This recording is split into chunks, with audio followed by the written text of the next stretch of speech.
پریشانی خاموش رہنے سے کم، صبر کرنے سے ختم اور شکر کرنے سے خوشی میں بدل جاتی ہے۔ اپنی خوشی کے لیے دوسروں کی خوشی خاک میں مت ملاؤ۔ تمہاری وہ خوشی بیکار ہے جس کے پیچھے کسی کے آنسو ہوں۔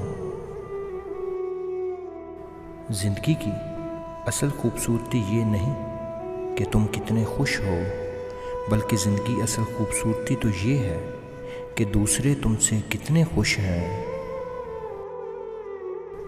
اگر کوئی تم کو صرف اپنی ضرورت کے وقت یاد کرتا ہے تو پریشان مت ہونا، بلکہ فخر کرنا کہ اس کو اندھیروں میں روشنی کی ضرورت ہے اور وہ تم ہو۔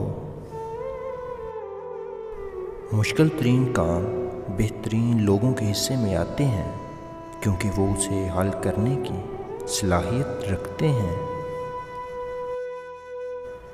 کبھی تم دوسروں کے لیے دل سے دعا مانگ کر دیکھو، تمہیں اپنے لیے مانگنے کی ضرورت نہیں پڑے گی۔ جس درخت کی لکڑی نرم ہوگی اس کی شاخیں زیادہ ہوں گی۔